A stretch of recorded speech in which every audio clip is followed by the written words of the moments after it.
All right, everyone. I thank you for joining us. I call to order the June 2nd, 2020 meeting of the Arvada Planning Commission. Ms. Patricia O'Connell, would you please say the Pledge of Allegiance? I pledge allegiance to the flag of the United States of America and to the republic for which it stands, one nation, under God, indivisible, with liberty and justice for all. Thank you, Ms. Connell. Ms. Wallace, would you please call the roll? Andrew Gay. Here. Patricia Connell. Here. Michael P. Griffith. Here. Doug McGee. Here. Steve Hannon.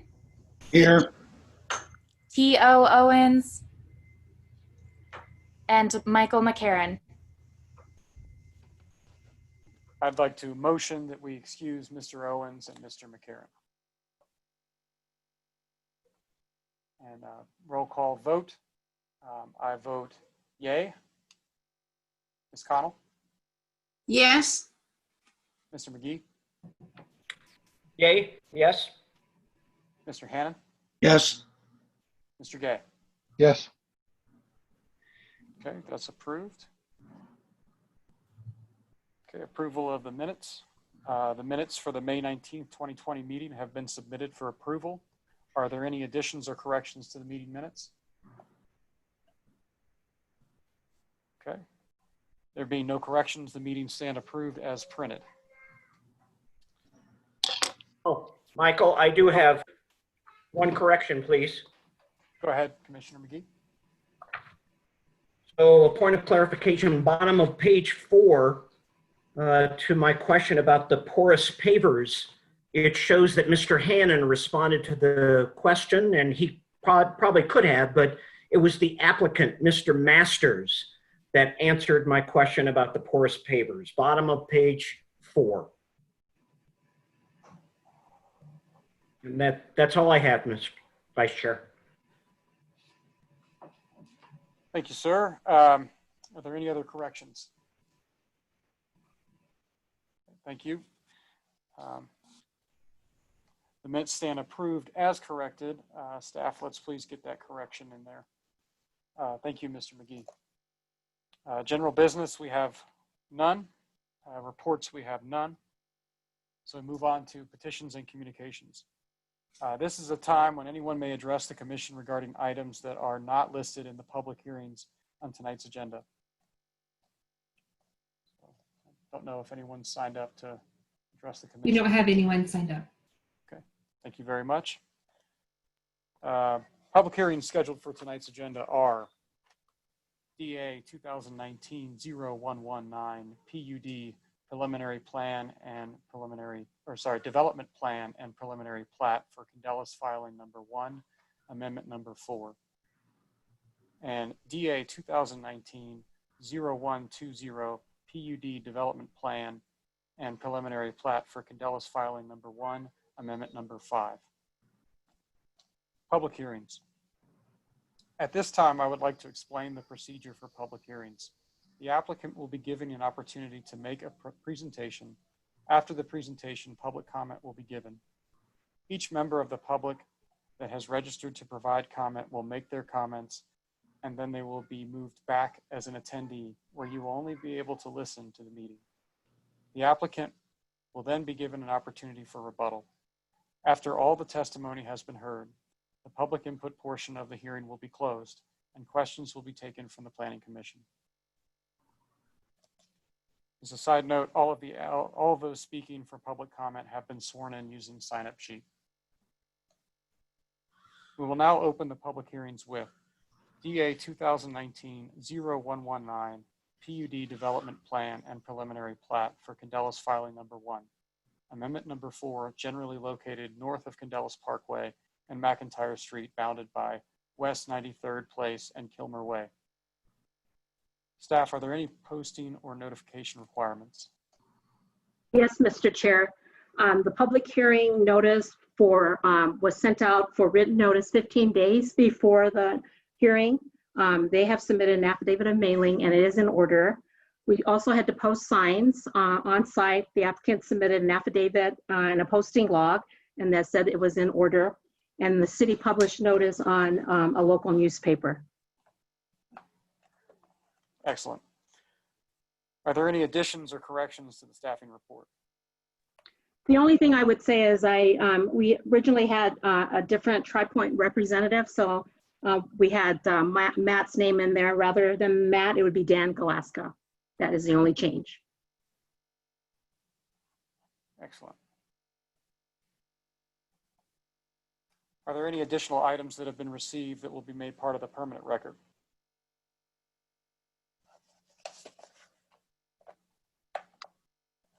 Just what you have from Josie that you received in terms of the letters. Okay, so we have 5 letters, 2 of which have been requested to be read here in the meeting tonight. Let's see here.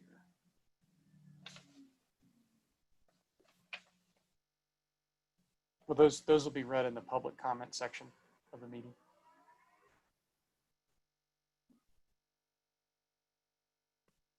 Is that a question? I think we have received them. So I believe there's only going to be one that will be read. Unless I'm wrong, maybe Josie can chime in on that one. I believe we have 2. I just wanted to make sure I understood. These are going to be read during the public comment section of the meeting. Correct. Yes, Mr. Chair, that's the appropriate time to read those into the record. Excellent. Thank you very much. So the following items have been submitted and will be made part of the permanent record. The staffing report, the posting log, mailing affidavit, and the 5 letters that were mentioned, along with 2 that will be read aloud tonight. Ms. Ibanez, would you please introduce the project? Good evening, Mr. Chair and Plan Commission members. Tonight you will be reviewing the last 2 vacant sites within the Candelas Master Plan Development with the master developer, Arvada Residential Partners, which is Parcel 2 and Parcel 10, which is approximately 736 acres. This is the planned master development for that area. And it's generally located north of the Candelas Parkway, and it's bounded by Indiana Street to the east, State Highway 72 and 93. These 2 areas were included in the Candelas Outline Development Plan approved in 2008, which had a maximum number of 2,260 single-family detached, attached, multifamily homes, and Parcel 10 was with 34 units. Through the years, amendments have been made to the Outline Development Plan, which further reduced the maximum number of units to 1,950 units for Parcel 2, and Parcel 10 remains 34 units. We have tonight with us is Mr. Dan Galasso from Tri-Point Homes and Bonnie Nicholik, and I messed your name up again, Bonnie, but sorry, from Norris Design are requesting approval of a planned unit development plan, preliminary plat for a new townhome community in Candelas. The proposed development is on a 5.4 acre site located within the Candelas filing number 1, blocks 9, 10, 21, and 22. There are 11 townhome buildings varying between 4 to 6 units per building for a total of 57 units. An urban plaza at the corner of McIntyre Street and West 93rd Place is proposed. Sidewalks and landscape open space are proposed along the perimeter of the property and connects to adjacent parks, trails, open space, and the Candelas Swim and Fitness Club. The maximum building height proposed is 35 feet. Staff recommends approval of the PUD plan and preliminary plat. Thank you. Thank you very much, Ms. Ibanez. I guess that answers the question. Is there a representative of the applicant present?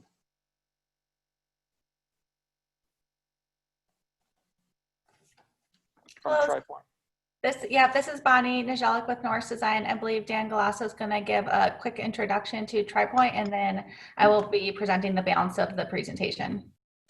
Dan? Yeah, I'm here. Can you hear me? Yep. Dan, please state your name, spell your last name, and provide an address for the record, please. Dan And Dan, Galasso. Yep. Go ahead. sorry, Dan, can you turn on your camera for us as well? Sure.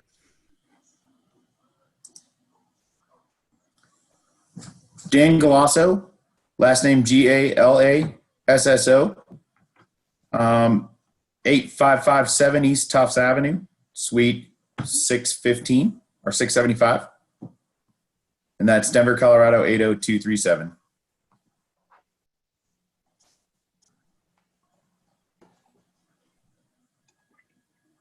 Thank you. Please tell us about your case.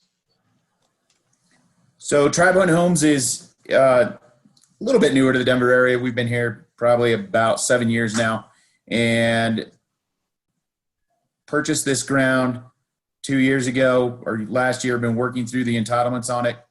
We are excited to get in here and get this done. We have worked in Candelas. We've built 35-foot product, 40-foot product, 50-foot product, and 60-foot product in the Candelas area.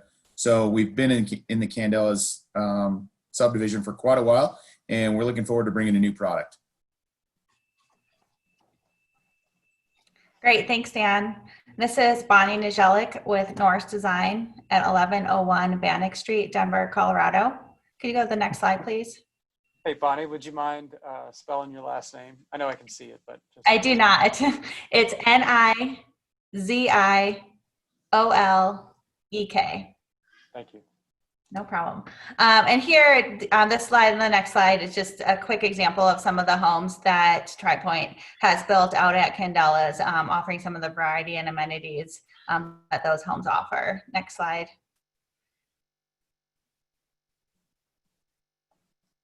And then here are some additional homes that were built out at Candelas.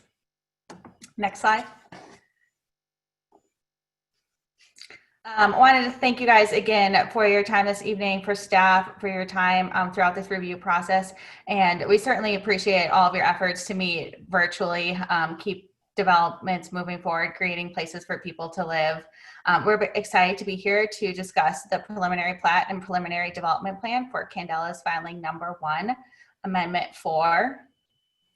It's been a while since we've been in front of any of you on the Candelas project, and I know many of you are new. So we did want to walk through some of the overall master planning information for Candelas. You can see here, Candelas is generally located along State Highway 72 between State Highway 93 and Indiana. The first piece we're looking at today are the parcels highlighted in red, just north of Candelas Parkway on either side of McIntyre Street. I personally was involved in the original master planning and zoning process for Candelas back in 2007, 2008. Along with our same civil engineer, Martin, we worked closely with your planning department, specifically Carol, on the details of the original ODP, including density, housing mix, park and open space dedication, and really focus on the details of the land north of State Highway 72 and Candelas Parkway, between Smart Reservoir and Indiana Street here. You can see generally in this aerial photo where all those homes are built or about to be built. You can see roads, grading is happening. That's kind of that key first phase of Candelas. These are all considered parcels 2 and 10 within the ODP, and were originally master planned under one ownership group, Arvada Residential Partners. And this area covers approximately 730 acres, about half of the total Candelas master plan. This red parcel shown here and the PDP we're presenting as part of the next agenda item are the last 2 parcels to complete the development of this first half of Candelas. Next slide.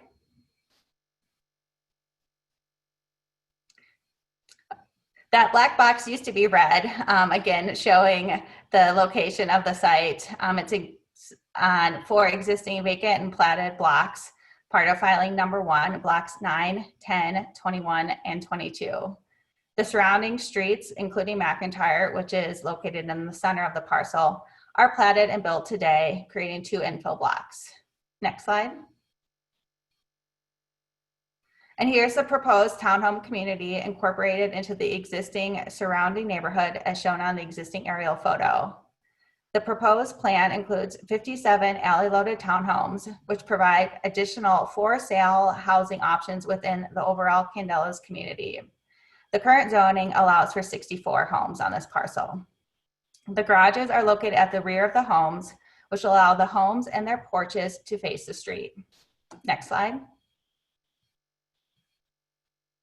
The sidewalks line the perimeter of the neighborhood to provide pedestrian connections to the site and out to the adjacent neighborhood, Cimarron Park and the Candelas Swim and Fitness Club.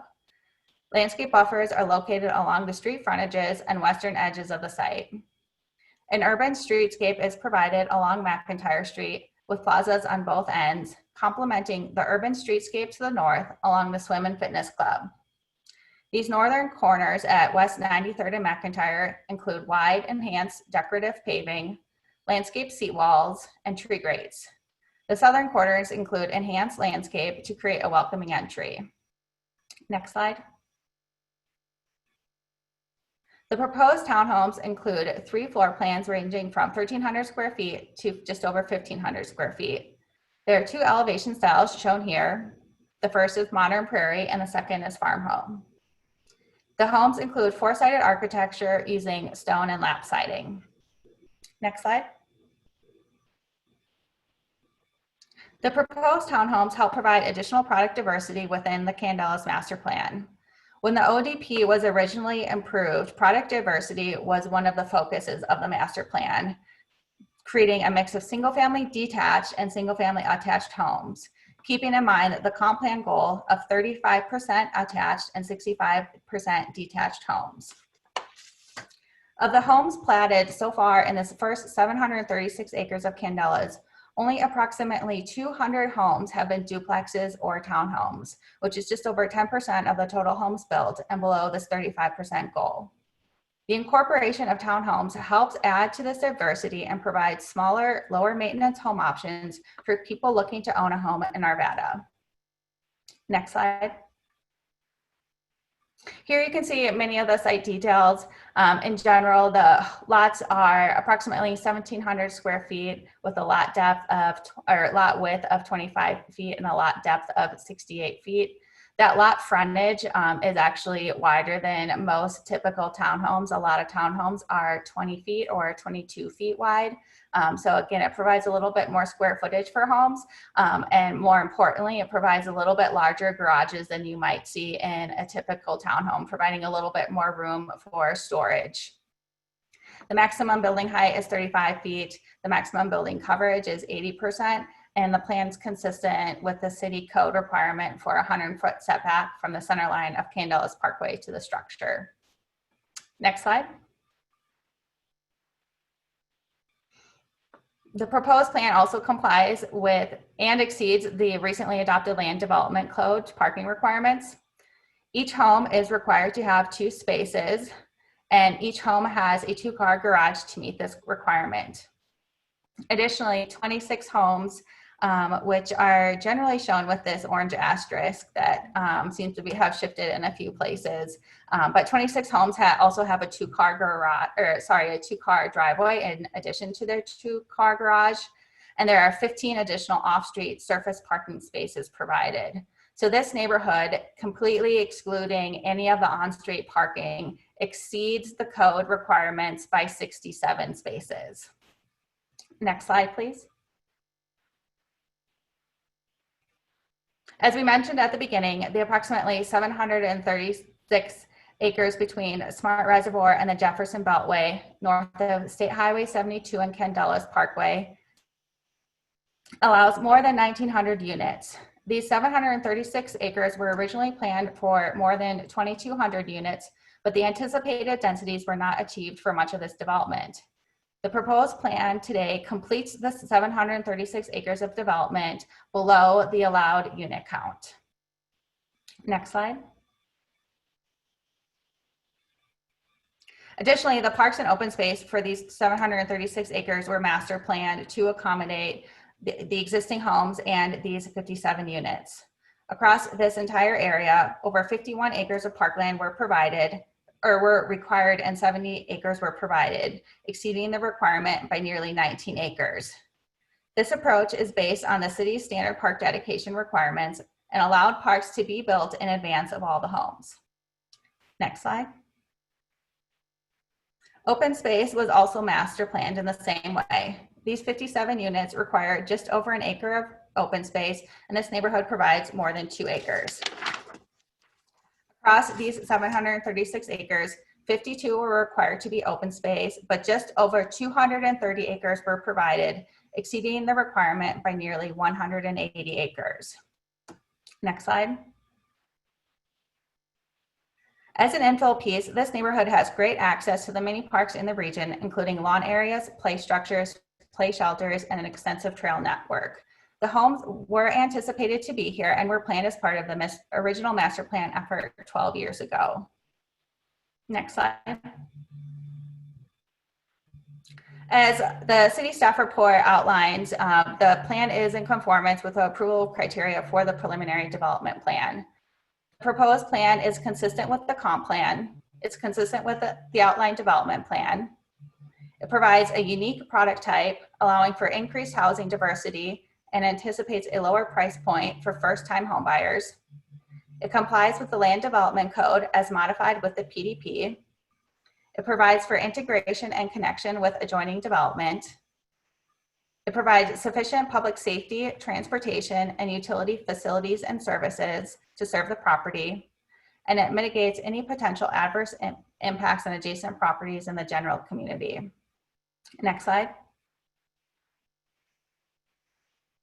The plan is also consistent with the approval criteria for the preliminary plat. Again, it's consistent with the comp plan and the ODP, provides sufficient public safety, transportation, and utility, does not result in adverse impacts.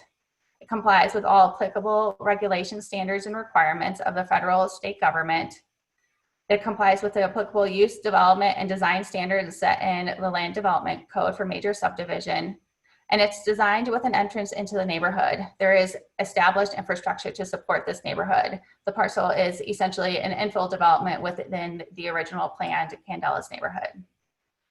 And with that, we wanted to thank you again for your time. And as we mentioned at the beginning, our full team is here to answer any questions when that time is appropriate. Thank you. Thank you. I'm sure we'll have some questions. Okay. So at this point, we're going to move on to public comments. I will now open the hearing to comments from the public. Ms. Suk, would we move right into our, I guess there's a timer right there. I'm assuming you want to go ahead and do the readings, and then we'll address those that are on the phone that would like to speak. Is that accurate? I think that's okay. That's good. We can get that done. Yeah, sorry, I should be more, yes, please do that. Okay, well, I'm going to do my best to convey the inflections and the intent of these letters, but the first one I'm going to read is from Dennis, simply stated as Dennis at the end. So, Carol, thank you in advance for providing information on this proposal. As much of us are concerned for the legitimate reasons, my concern pertains to these townhomes homes on top of the single-family homes. What's the reasoning for the proposed tri-point townhomes facing Kilmer Way, having little to no space between the proposed front door and Kilmer Way? Unlike West 93rd Place or McIntyre Street, which do plan to have additional clearance between the front door of the street, Kilmer Way is much more narrower street. This proposal takes away from the single-family home spacing, as those townhomes will be right on top of the homes in Kilmer Way. Not to mention, when parking becomes an issue, pulling out of the single-family home driveways will be frustrating and difficult. I'm sure you've heard this multiple times. However, we moved into this neighborhood to get away from the cluster. Now Tri-Point is building traffic, parking nightmares, and potentially negative impact on property. There is no reason why I would have moved into a neighborhood where I can literally drive into my family's living room. Please advise. Dennis. This will be submitted into the record along with the other letters, and I have one additional where the public comment from Linda Smith was requested to be read in our meeting. So we'll start over the clock here. I'm going to try, Linda, and get through this. There's a lot of content here. So, dear City of Arvada Planning Commission, I would like to provide comment on the proposal DA 2019-10120. The 37 townhomes at Candelas Parkway and Salvia Street and across the street from Maverick Mesa Park. I would like to thank Josie and Carol for their professionalism and kind guidance in this process. We want to discuss some points for your consideration in keeping with the Candelas motif of a safe and healthy life wide open. The first concern is on parking. TriPoint's proposal is to build 37 townhomes. My understanding this cannot later be increased to a maximum of 55 units in the approved Candelas outline development plan. Each unit will have a 2-car garage, but no basements. Typically, a townhome without a basement results in items being stored in the garage. Of the 37 units, 26 will have full-length driveways and 11 will not. With 2 cars per household, this may leave up to 22 cars without a space. The TriPoint plan includes 10 guest parking spaces, some of which may need to be designated handicap only. Where will 22 cars and the guests for the 37 townhomes park? Maverick Mesa Park has a limited parking and is for those visiting the park. There are already too many cars parking on the streets. Second point. The second concern is increased traffic on 94th Avenue in Salvia. There already is a busy intersection, especially in the mornings. This is on the school bus route, which adds to the congestion. Are there any additional planned zone constructions for new homes, townhomes, or multifamily homes that will use this primary access? If so, are there plans to control the congestion and maintain the safety of the atmosphere of the park and the school for the children? Third point. The third concern is the traffic safety in the Candelas Parkway. Will the road coming off of Candelas Parkway and into the townhomes just east of Salvia be one way? Subpoint to 3. Exiting this location could unduly contribute to the accidents in nearby intersections of Candelas Parkway and Salvia, especially in the morning when the sun is directly in the eyes of the drivers turning left onto Candelas Parkway. Fourth concern is the fair notification of the homeowners in the area. Seriously, the envelope we received appeared to be junk mail and easy for most people to throw out when opening. The return address appeared to be hand-stamped at an angle and read Norris Design. The letter was addressed with a white peel and stick label using a mailing list. We received numerous pieces of junk mail like this, including several from this time. Okay. These are a part of the permanent record. Mr. Chair, can I just, excuse me, that is for the next application for the D20. Oh. Yeah, I'm so sorry. I got that mixed up. So that'll be with DA20. We'll put that into the record that will be for DA20. Okay, thank you so much. I'm very sorry about that. That's okay. All right. So we have these read and taken care of. Mrs. Suk, is there anyone that's registered to speak now from the public? Yes, there is. Thank you. Please state your name, spell it, and give us your address for the record for all those in favor. And Mr. Vice Chair, this will be Denise Stauduar. Denise, go ahead and state your name and your address. I'm Denise Stauduar, 15879 West 93rd Place. When we purchased our home 5 years ago, we were told that there would be businesses with a few condos on the top, like 5 parks. Even the TriPoint homes that just sold this last fall were also told the same thing. We would have not have bought our home if we knew townhomes were going across the street. We paid a high premium for our home. Is a developer, builder, or city going to reimburse all of us that paid this extra fee to live across from these buildings? The developer built the rec center and all the parks with this in mind, not adding 67 or 62 extra townhomes that have no outdoor space, only a 2-foot porch. These townhomes look like army barracks, adding nothing visually impactful to our neighborhood. We're the alley homes with the drive, and we have no driveways. So our street parking is very valuable. According to the Arvada land code, multifamily residents need 2 parking spaces per dwelling, plus with no central parking area, 0.5 spaces centrally located for guests. The Tri-Point Home project scope is only allowing a 1.14 parking space for the southwest corner of Candelas and, McIntyre, and a 1.25 for the southeast corner. We were also told in the meeting last November, all townhomes would have a 2-car garage and 17 additional parking spaces. This is for the southwest corner, right across from the rec center. The scope only has 43% having a 2-car garage and 11 additional parking spaces, and then take out 2 handicaps, causing more cars to be parked on the street. Approximately 540 feet of parking on the street is available once you take out 2 entrances, making 23 car spaces on the southwest side available.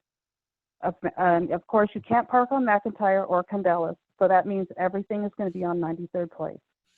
With 37 townhomes on the southwest corner, we would need 2 parking spaces per townhome.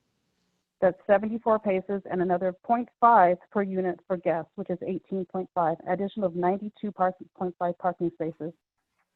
With the Tri-Point scope, 16 2-car garages, 21 1-car garages, and additional 11 parking spaces, total 64. That means our whole street will be full of 23 cars on 93rd Place, leaving 5 spots that will have to go over by the park. Now, we were told last November that they were within the minimum requirement of parking, according to the code. Well, obviously we're not. We do not live in a minimum required development. We don't expect the minimum, and we don't pay taxes that are just the minimum. There is a park and rec center that will be across the street from these proposed townhomes. However, according to the parking code, rec centers need 3 parking spots per 3,000 feet, and playgrounds need 5.5 parking spaces per 1,000 foot. So obviously all the parking spots around the park are always full and could be very hazardous for extra cars. These additional townhomes will make our parks and Thank you. our parks and our rec Thank you. centers That's time. Thank you very much. Denise, could you please spell your last name? Oh, she's gone. Okay. Apologize, I must have missed that. Ms. Suk, do we have another applicant in opposition?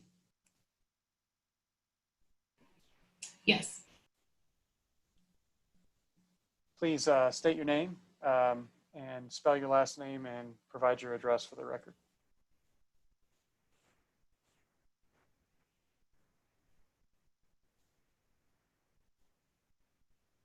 Yes, Tim Horton, 15241 West 93rd Place, excuse me. Dear City of Arvada and Candelas residents, I really appreciate you allowing me time to give my statement. A lot of the other residents in this area stated some of the facts as far as zoning goes. I just wanted to go into some of the things I heard Tri-Point say that kind of differ from what we heard when we were getting our sales pitch from Kim Simpson of Tri-Point. You originally stated that 12 years ago during the inception that you planned for diverse, I guess, residential occupancies, which kind of goes against what you're saying now, or what we were told in the office is we were told that we were going to get a 5 points like structure. So if that's mixed commercial versus residency, it didn't sound like multifamilies were going to be part of the plan initially. We already have overcrowding in the neighborhood as far as parking is concerned. The pool and rec centers off of 93rd and McIntyre. So that's already a problem, the parking that people have already stated. When we moved in, we were really interested in the dog park that was supposedly going to go in those vacant fields. Since we were sacrificing having a smaller yard, we were also told there would be something like a dog park in that area. I'm just wondering what attempts were made to find commercial occupants, if they were planning on that initially, there were any, if our sales representative knew or did not know, if they were willingly not giving us the full truth when we were asking questions. In the Tri-Point 5 pillars that define what they are, the last being a passionate culture, it says we passionately care about our homeowners. And I think it's kind of maybe the opinion or feeling of our fellow Candelas residents that they care about us while we're buying the house, but it seems like they don't care about us after. And that might just be my opinion, but it's a solid feeling, and I think it should be noted. I appreciate your time. Thank you. Thank you, Mr. Orton. Is there anyone else that would like to speak in opposition to the application? Do we have anyone else registered to speak? None further. None further. Thank you. I'd like to move on to the applicant's rebuttal. Would the applicant like an opportunity to make a rebuttal to the public comment? Hello, this is Bonnie again. I'm happy to address a handful of those things. I'm not sure I quite caught all of them, but we'll address as many as I can. There was questions about the use of the parcel, especially along McIntyre. And originally the plan, the original ODP notes that commercial, retail, and residential multifamily uses are allowed. The original landowner and land developer, Arvada Residential Partners, is who sold this land to Tri-Point, and they spent the last 10 years trying to find a retail partner to build that out. 2008, if you think back on your life, the retail world was very different. There's places like Amazon and the things that are delivered to us every day. So retail is a struggle. Obviously today in the pandemic situation that we live in, retail is even harder pressed. So typically retail likes to have a synergy with other retail. So you guys can see the King Soopers that was built on Indiana Street and the retail that's popping up along that. Most retail developers and tenants like to be along other retail, so that if you're gonna, go to King Soopers and you're driving past the bank or, Starbucks, it's right there. People utilize that stuff more often. So we had hoped to do a retail ground floor at that area. There, like I said, the original landowner tried for 10 years to find someone to do that. They couldn't find anyone. So the residential use is an allowed use.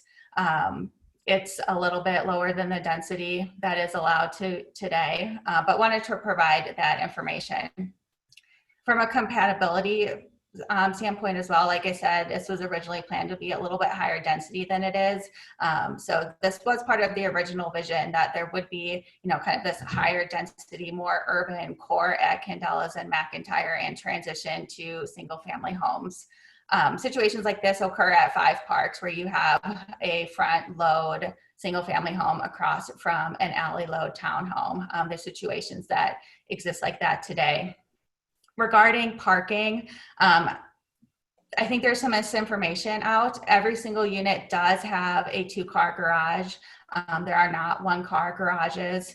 I think there's just some clarifications. We can help answer some questions on the specifics of parking if you guys want to hear any of that, but wanted to clarify that.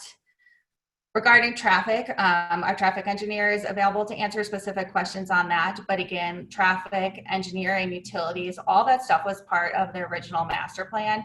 And like I said, the original plan anticipated more units than are built today. So those pieces were all part of the design of the infrastructure as this has been built out over the past 12 years.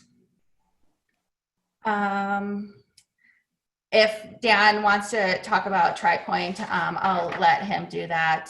The dog park, that comment was passed along to us earlier today. And I believe that's a miscommunication as well. There is a dog park in the area. Dan was looking at the map that their sales team shares, and there's a dog park. It's not in this location, but there's a dog park in proximity.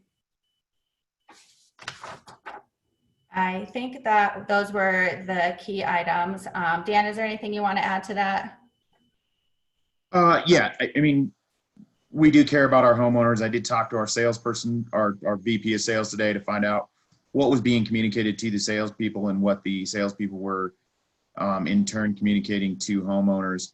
I believe that they were communicating properly at the time. They were communicating that it would be multifamily. They were communicating that there was some multi-use multifamily there. I believe that when explaining what multi-use means, they said, hey, look, you could have a coffee shop in the basement with condos above, that kind of thing. So I do believe that those are all correct answers for the time period. Now that, as Bonnie said, the time's changed. So there's not the salesperson's fault, I would say. And it's not that Tri Point doesn't care about their homeowners. This is just a different opportunity than that. And then I was going to say the same thing about the dog park. I did look at the dog park. There is a dog park showing on the map that our salespeople were using. It's just west. Thank you. Okay, thank you, Dan. Any other comment from the applicant regarding rebuttal? Okay, I'm going to make a gavel here. At this time, I will close the public input portion of the hearing. I now open the hearing for discussion, questions, or comments from members of the Planning Commission. Let's see here. Give me a second so I can see the hands. Hang on. I do want to comment, but I can't. Oh, Mr. McGee, I see your hand up, so go ahead, sir. Right. Thank you, Vice Chair. I did want to just ask the staff maybe. We got this information last week when we were talking about the remapping of this area. So I wonder if the staff has any information they could share about the economic study that was done to help us understand the demand for commercial and those type of projects in this area, and what that study showed. If I can ask Ryan Jasowski to answer that, he's been involved in that process, and he can elaborate that conversation and what the plans are going forward. I would like to turn that over to Ryan. Sure. Perfect. So I think it's a fair question. It's important to note that the study that we've been talking about and looking at kind of the overall land use plan was really looking at commercial at the aggregate level. And so we didn't really necessarily look at this site or other specific sites. What I can tell you is that overall, the land use plan that Candelas had that contemplated commercial had over 7 million square feet of commercial anticipated. And what we were seeing in that area is that the market demand for actually achieving 7 million square feet of commercial was just not achievable for a variety of factors. Traffic being one of them, not enough traffic in the area, the density of housing in the area, the number of people, those types of things. So the modifications that were made to the comprehensive plan and the land development code and the things that we've been talking about recently showed a scaling down of the amount of commercial that was being proposed in the area for things similar to what Bonnie was talking about, just in terms of the changing commercial real estate world and those types of things. What was important to us is that when we were considering those aggregate kind of land use changes for the area, is that we were reserving enough commercial space that as density changed, as development happened, that we still provided the opportunity for more commercial to happen. And so I don't have the number specifically, but if you look at the amount of land that's still available for commercial development in the Candelas area, generally speaking, the Northwest, we still have enough square footage in terms of land area in the neighborhood of somewhere around 200 to 250 acres that is zoned for commercial type uses that could yield anywhere for 2 to 3 million square feet of commercial. So the area is certainly not lacking the available real estate for commercial develop. What it's lacking is the market readiness for that all that commercial to be successful. So that's what the study really focused on. It did not focus on this property, but it did look at the overall commercial to residential mix, and it tried to educate us a little bit more about what the things were needed in order to allow more commercial to be developed in the future. Yeah, thank you for that. I think it helps put into context the challenges that were that the site faced in trying to get commercial over the last 10 years, 11 years, and that it just there wasn't the interest, and so that's why we've got a residential development going in here, which was approved, or it was available to be used as residential from the original outline development plan. So I just have a question, and Ms. Nizolik, I hope I pronounced your name at least somewhat right. Just a question. I saw a point in the staff report, or I'm not quite sure, but it was about traffic, that the traffic that would be created from a mixed use or commercial development on this site would be more than what would be found from these residential townhomes. Is that correct? Am I misinterpreting what I saw? Can you clarify? Yeah, I'm going to ask that Curtis with Kimley Horn hop on, if you can turn your camera on and answer that question. I know enough to be dangerous, but he can give you the technical answer. Thank you. Yes. Great. Curtis, are you still there? Yes, I am. My name is Curtis Rowe. Last name is spelled R-O-W-E. And my work address is 4582 South Ulster Street, Denver, Colorado, Suite 1500. And so to answer that question, yes, you're absolutely correct. Retail on these parcels or a mixed use retail residential project would generate more traffic than what this project is proposed to generate. It could be anywhere from 2 times as much to 5 times as much traffic. So from the aspect of not finding a retail user, I know that's disappointing for the adjacent residents, but the good news is from a traffic perspective, this is a much less intense use. Great. Thank you, Mr. Rowe. That answers my question.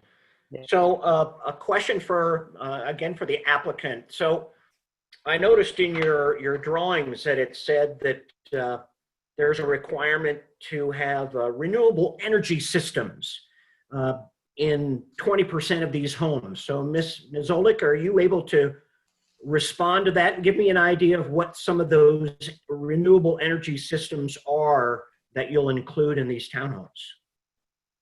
I'm going to defer that one. I'm not sure either Dan with TriPoint or Paul, our architect with God and Sudik. And just an idea of what you're thinking. Obviously, you're not into final drawings and stuff. Yeah.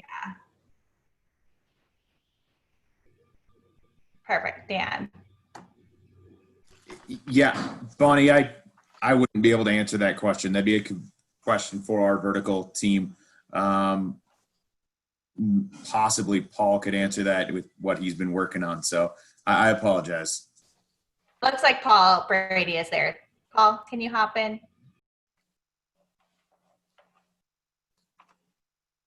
Oh, hi, Paul. We can't hear you. We'll need a microphone. Sorry, I have 2 buttons to unmute.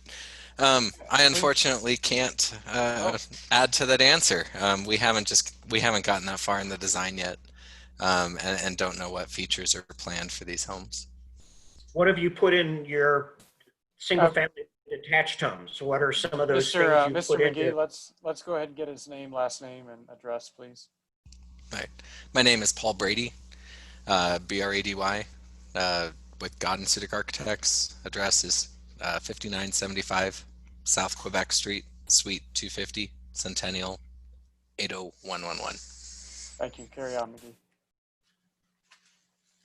All right, just if you can't answer it, you should make sure you can answer those questions if city council asks, for one thing. And maybe we'll just skip that for now. So I noticed in your drawings, you had a lot of good detail. In fact, I don't think I'd ever seen in anybody's drawings a snow removal storage area for these developments. But I did want to know too, your landscape plan was pretty detailed, and I saw the number of trees you're going to do, but I didn't understand how much turf, how much natural native grass you're going to have, and what the proportions of those other uses of the land were going to be for this townhome development. So hopefully you have those numbers. I mean, I was happy to see that you had minimal amount of turf and quite a bit of native grasses that you're going to be using, which I thought was great.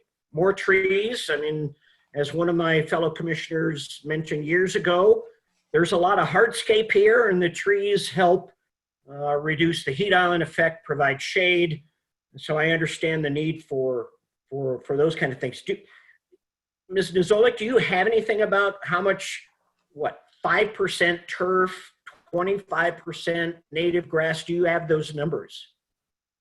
I don't have those exact numbers, but I might refer you to sheets 12 and 13 of the preliminary development plan. The right side of those sheets show a legend, and you can see there's kind of a dot hatch for sod, and there's a plus sign hatch for native seed. And if you look at the plans, much of the area is that native seed, that lower water use material. We're happy to calculate those percentages for City Council if that's something that they wanted to understand.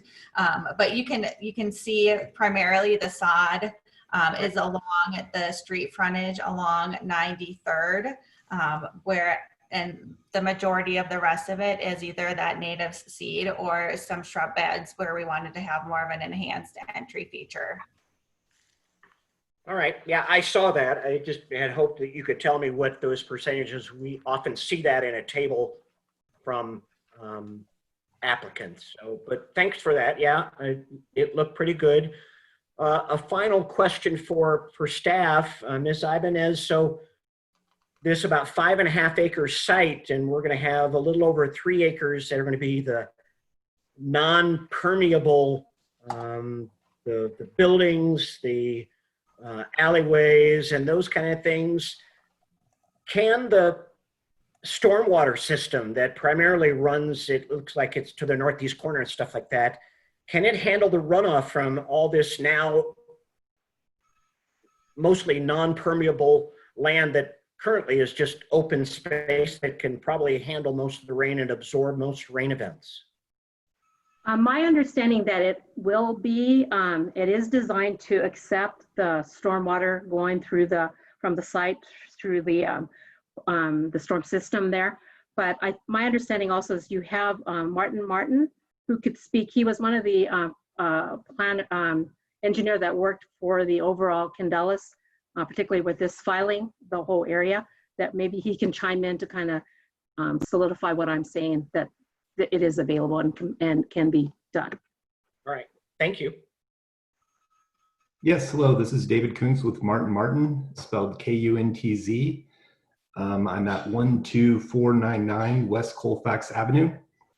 The master plan for these sites assumed a percent impervious that is consistent with the multifamily design. So we assumed about 85 to 90% impervious. And when we went through and calculated this plan, it was only around 80%. So we should be well over the capacity what we had anticipated. Okay. Thank you, Mr. Kuntz. And Mr. Vice Chair, those are all the questions I had. Thank you, Commissioner McGee. Steve Hand. Thank you, Commissioner. I have two questions on the neighborhood meeting minutes. Questions number 5 and 6 on the minutes. Carol, this is probably for you. don't have answers. And normally on our neighborhood meetings, all the questions are answered, and those two don't have any. Can you give me some information, either Carol or Bonnie? I'll avoid last names.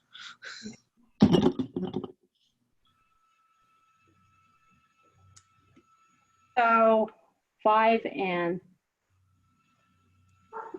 6, is that what you said? Yeah, Sorry. 5. No problem. Okay, so so basically what the summary that the applicant provided was they were responding to the questions at the time. There is concern for the clubhouse. It gets overwhelmed during the summer and when it's in use, and in terms of the capacity. However, something to remember with this Candelas was they provided 2 rec centers to provide for their overall development, which at that time that it got constructed, it was like 1,900 units. And so they were responsible of providing open space, trails, parks, and recreational facilities. And they decided that this was the appropriate size. Staff really didn't get into what was required for the building.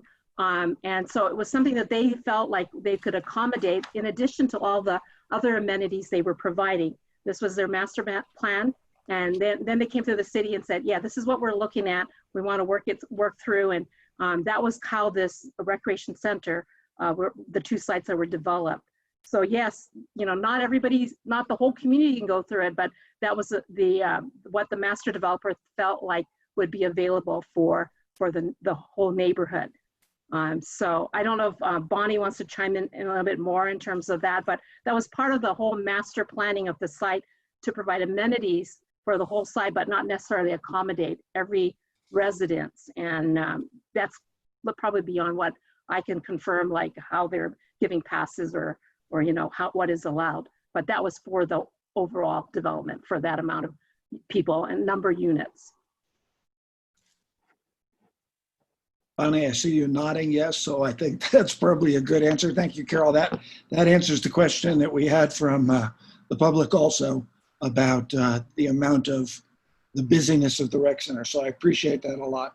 And of course, you've already answered lots of stuff about traffic and parking, and I appreciate those questions. That's all I have, Mr. Chairman. Thank you, Mr. Hannon. Are there any further questions or discussion? Mr. Chairman, I have a couple questions. Go ahead, Mr. Gay.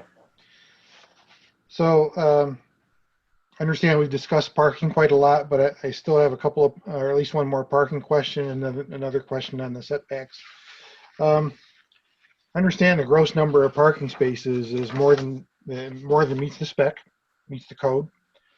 My specific concern with parking is, well, 2 of them. One is assuming that there's going to be 2 cars in every driveway, and those count as parking spaces. That seems a little odd.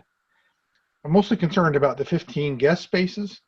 It seems completely inadequate for 57 units, especially considering there would be some reserved for disabled spots. So I'm just wondering if there's any kind of empirical evidence that 15 spaces is enough for 57 units, because there is a lot of parking. I've been by that site several times. There is a lot of parking on the street already, and there is the streets are fairly tight. So I'm just my concern is that 15 is not adequate. That 1 or 2 residences having a football get together will use them up, or some kind of family gathering, and everybody else is going to be on the street. I'm just wondering if there's anything that other than the gross number of spaces, which meets the criteria, if there's any criteria that says that 15 is enough for 57 units. I can start answering that question, Carol, if you want to add anything as well. So regarding the parking, we did talk about that in some detail. So like I said, each home does have a 2-car garage, and so that meets the requirement. 26 of the units, so just about half of them, do have the 2 driveway spaces per unit as well. So half of those have 2 built-in guest spaces already. I wouldn't say this is empirical data, but it's kind of a rule of thumb that we use, kind of a 0.25 guest space per unit. And in addition to that, is something that we use on townhome developments across the metro area to good success, especially since half of the units do have essentially 4 spaces per unit. They have the 2-car garage and the 2-car driveway. We felt that those 15 spaces does provide additional guest parking, and those 15 spaces, like you said, do include some handicap accessible parking built in as well. But again, I think just reiterating, we are compliant with the current code that was just adopted. I agree it's compliant at a gross level. I think there'll be guests having to park in other people's driveways, given the logic you just stated, but I understand it meets the code. The next question is regarding the setbacks of specifically the covered porches, 2-foot setback along Kilmer Way. I believe there was a public comment on that point that that's going to be very close to the street, if not literally on the sidewalk, according to the drawings. Is there any way to mitigate that other than to make the building smaller? I really do think, given the size of Kilmer Way and the residences across the street, that will be very claustrophobic, and I'm surprised the 2-foot setback meets the new LDC. And I've been studying that specific area in quite a bit of detail, and if it's acceptable to all of you, I'd like to work with Carol on those details, because I believe that 2-foot setback that we have listed is not listed correct. When I'm looking at the details of our plans, we have a minimum of 8 feet from the building to the property line. So I think we have a typo in our plans that, like I said, if it's acceptable, I'd like to work with Carol to get that detail cleaned up. Well, Bonnie, it does say there's 8 feet to the living area, but 2 feet to the porch. Right, and I like I said, I think we missed something when we were going through the multiple reviews of this plan, because if you look at page 2, and again, my apologies, we should have caught this, but page 2, right along existing Kilmer Way, we're showing there's a tree lawn, there's a sidewalk of Kilmer Way, and then there's an 8-foot utility easement before we structure. So I believe that's actually an 8-foot setback, but like I said, we'd love to work with Carol and just make sure we get that cleaned up correctly, that I'm not missing something there. Yeah, I see your point. The way I read the drawing was there was an 8-foot setback to the living area, and then the porch would impinge on that 8-foot area between the sidewalk and the actual dwelling. That was my interpretation. You are reading it how that chart is stated. I think we just have a typo. I'm not sure where that 2-foot came from. And I reviewed it with our team today. We're still trying to figure that out. I don't see a space where we have less than 8 feet, other than that where that chart on page 8, that I think that's the only place that shows up. So we need to take a look at that and make sure we have that cleaned up. Bonnie, can you just speak then on that side of the building? Because it does look like the porches are set back to the door opening, the 8 feet. So, and from the drawing, it does show the porch at 8 feet and then it goes into the building. If I'm not mistaken, how your elevations have it. Yeah, I'm gonna have, I saw Paul just turned his video on. Paul, do you want to answer that question? Yeah, just to describe the porches, none of these front porches are currently designed to significantly protrude beyond the face of the building. They do protrude, a couple feet here or there to add shadow depth, etc., but they were purposely indented to create you know, an area more conducive to gathering that isn't hanging out there that your neighbors can see you, but that they're more recessed and a little more private. But Paul, you would say it's correct that those porches are not 6 feet in front of the house. I agree with you, specific along Kilmer Way. I don't believe any of those go within that 8-foot zone, and that they only extend maybe 2 feet beyond the living space. So like I said, my apologies. We'll review that with Carol and make sure we get that cleaned up for city council. That is, it's confusing. Carol, maybe you know, what does the LDC specify? I didn't look it up, unfortunately, as far as a setback for even if 8 feet is adequate. When we were reviewing it, we were comparing it with the new code, and they are within or probably even more than what the code would allow. Let me just pull out the LDC on that one. But yeah, the intent was we would have them try to meet the new code. Mm-hmm. And so for townhome building structure, you have a unit with, actually we don't necessarily, we just have a setback of 15 feet from the street setback. So we don't really speak, because the thought was we wanted to have the porches and stuff extend beyond the building. So we didn't really necessarily include that in terms of the standards with the new code, but they do meet the street setbacks. Well, it's not close to 15 feet, I don't think. Even if I include the other side of the parkway, that's about 3 feet. Well, let me look at that. 8 feet, yeah, is where the building setback is for that side. So again, one of the things too is this is a PUD, and so they could request for the standards that they're proposing. So that was one of the things that they were asking to do on the PUD, is this is what they're proposing as their development plan. Okay, so is that a variance of some kind? No, the PUD now is not requiring a variance. It's what they're proposing, and if a city feels that that is appropriate, you know, through this review process, and at that time we did feel that it was appropriate. Also recognize that there is a local street between the two properties. You know, the single family detached is, I believe that is what, 50 feet wide, the street. And so there is a separation. So the likelihood of this building overarching into the single family detached is really, you've got that space.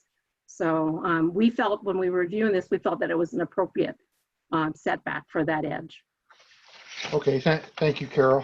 One last question, and I'm looking at the approval criteria 8-3-10-6, item number 7, where it talks about the proposed uses are appropriately located and designed within the boundaries of the plan in relation to adjacent uses, etc.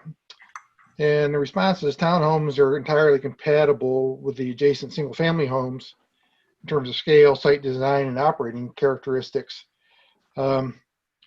Is there some kind of objective criteria or is that a strictly subjective judgment? Because I think it's close, personally.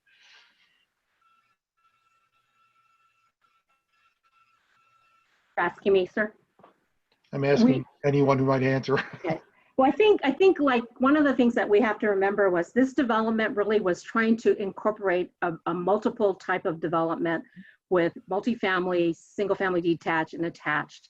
And so the intent really was we wanted to place multifamily attached products closer to the street in this area. So, you know, you have density usually is more on the and adjacent to arterial streets. You know, higher density is always typically located on those areas. So we were trying to be true. They were trying to be true with what they were trying to do with their development plan. If you if you, originally the plan showed where the existing Tri-Point development was going to be, that was supposed to be a multiplex building. It was supposed to be a condo development. And then through time, they amended it.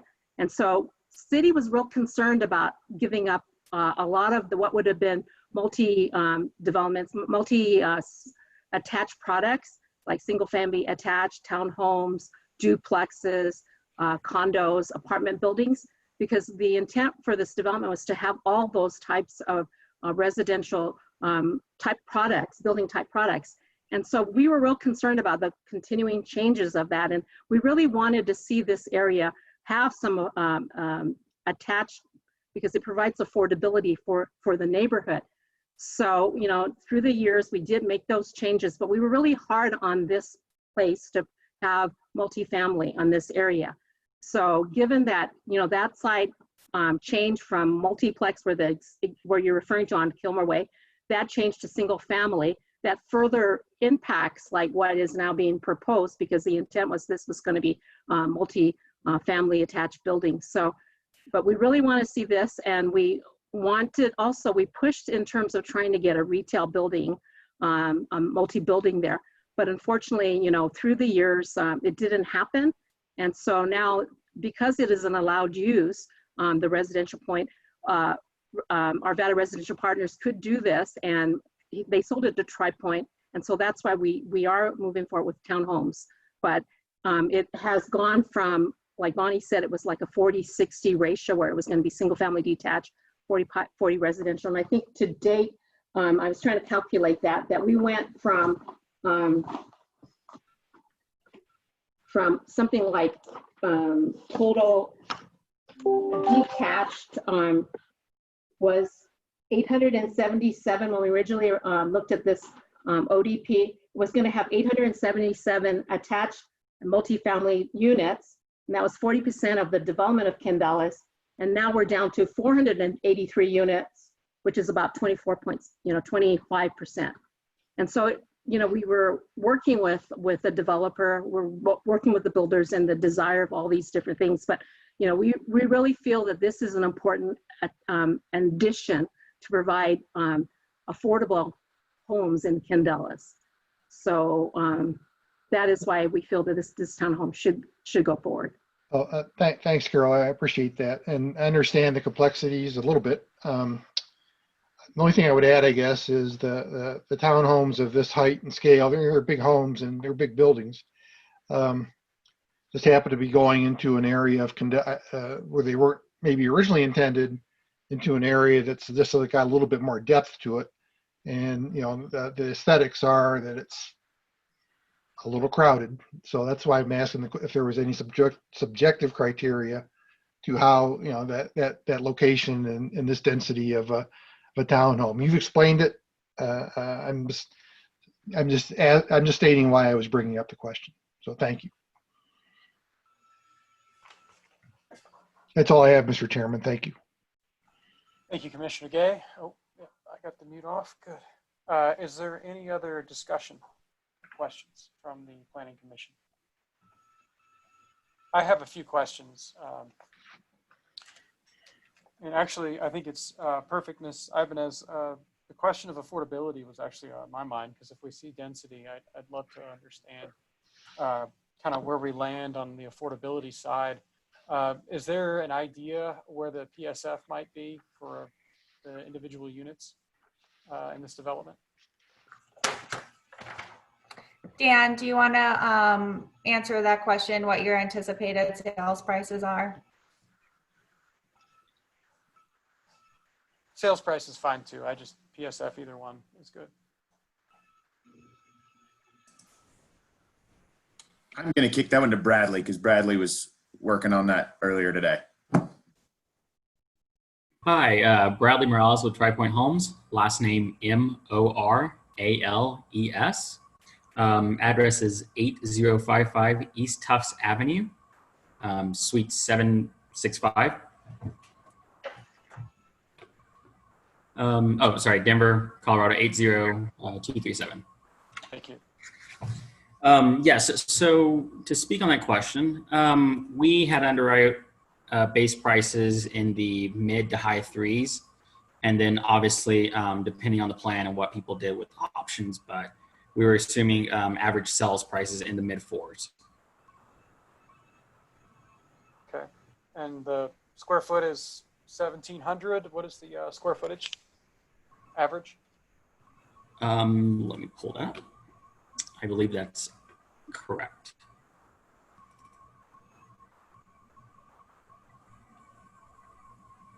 Okay. Yes, yes. Okay. I wouldn't exactly call that cheap, but thank you for the numbers. I had a couple other questions that I'd just like for some clarification for myself. A question about the parking. I understand that that's a concern.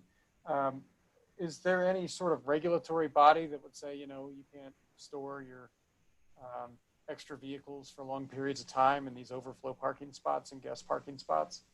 Is there an HOA that would be in charge of making sure those are open at some reasonable time frame? Yeah, there is an HOA for this neighborhood, and the documents for the HOA do encourage people to park in their garages or in parking spaces. Dan, is there anything you have to add to the detail of that?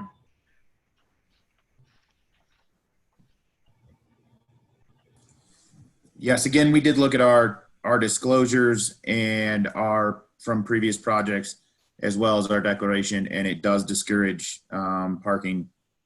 Does discourage people from parking outside of it. It encourages, I should say, it encourages them to park in their garages or in their driveways. Okay. Well, I wonder if maybe in addition to language that's written somewhere internally, you have language externally. So maybe it would say guest spot on it or something like that to give people a real strong indication that this isn't just an extra spot for you to put your Corvette or something, you know, under cover for months at a time. Because I think the few spots that you do have, there's probably going to be a tendency for people to want to do that and to think of it as their extra space. So just a consideration. Okay. Thank you. Yeah, of course.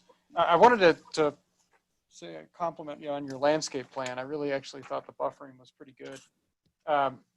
Question for you in the open space. So I'm on sheet 9. When I look at open space required, I see 1.09 acres, and you've provided 2.16. I must be reading something incorrectly. If I look at the city park dedication, there's a requirement of 1.6 and none provided. Am I missing something there? Yeah, so the park and both the parks and the open space are designed and allocated from a master plan perspective. And so with each filing, X was required and Y was dedicated. And so in this specific neighborhood, these 2 blocks that we're looking at, no park land dedication was provided because this whole area, that park requirement has already been provided for the neighborhood. So across Candelas for this 734 acres, we were required to provide 51.67 acres, and we've provided 70.66 acres. So we've been in excess of the park requirements for this neighborhood overall. So what that does is it allowed the parks to be built sooner. Okay. You do bigger parks too. You can have more larger parks sprinkled throughout instead of, you know, trying to put in a 1.36 acre park with each little neighborhood. Okay, that makes sense. And I may be missing a note that indicates that, but I think it would be helpful in the set because when I see a 0 next to a requirement, it's a red flag. Yeah, that's a great point. It's that super complicated chart to the right of it is what it says, but I think a clarifying note why we have a 0 provided is a good idea. Okay. And that's how we were tracking how the development, all the various development as they're coming in and what they're meeting. So unfortunately, yeah, it wasn't as clear, but that's how we know that they're meeting their requirements overall. No, I might have an accounting degree after trying to figure those charts out. 2 other questions, and then we'll move it along. The first question is just how many bedrooms in each of these units? I'm sure it ranges, but I'm just trying to get a sense of how many people we're going to house here. Paul, do you want to answer that question? Yeah, I can. In total, there's 5 unit plans proposed. 2 of them are generally 2-bedroom plans, and the other 3 are generally 3-bedroom plans. And my general exception is the 2-bed plus loft classification. Okay. No, I think it's helpful to have a number like that to understand bedrooms relative to all the other factors that go into this. So the last question that I have, and this was brought up from one of the letters, I think, there was a question about basements. So my understanding, there's no basements in this development. Can you help me understand why there are no basements and kind of give me just a little bit of the background on that? Paul, do you want to answer that, or do you want TriPoint to answer that question? And I'll put it in some context. The concern is that without a basement, people tend to put things in their garage, and then that has a ripple effect on parking. So then they don't park their cars in the garage, and then they're on the street, and then technically they only have 2. Or right. So yeah. I'd love to have somebody speak to that because it's come up. Well, I can start. If TriPoint has anything to add, please do. With a townhome, 2 of your 4 walls are shared with your neighbors. And I bring that up because you can't put a window well there. The 3rd is your driveway, and the 4th is your front porch. So you're really limited for window wells. To the comment about extra storage, etc., that's something we always take into account when designing townhomes. These units specifically at 25 feet wide, all those garages are 25 wide. So you have generous storage on both sides of the garages. And some of the units feature garages with essentially a 3rd tandem space that you can put bikes, workbenches, etc. So there's a lot of allocation for the storage that you typically have in a basement to be instead in those garage spaces without obstructing your parking. Oh, that makes sense. I thank you for that. Actually, I hadn't thought about putting a basement underneath connected buildings. That's probably difficult. Thank you for that. I actually, believe it or not, don't have any more questions. So see no further discussion. Is there a motion? Mr. McGee. Thank you, sir. Yes, I move that DA 2019-0119, a planned unit development plan for Candelas, filing number 1, amendment number 4, generally located north of Candelas Parkway and McIntyre Street, bounded by West 93rd Place and Kilmer Way, be recommended to City Council for approval, subject to the conditions stated in the staff report, items 1 to 7, page 9. This motion is based upon the findings of fact and approval criteria on pages 9 and 10 of the staff report. Thank you, Commissioner McGee. Is there any discussion of the motion?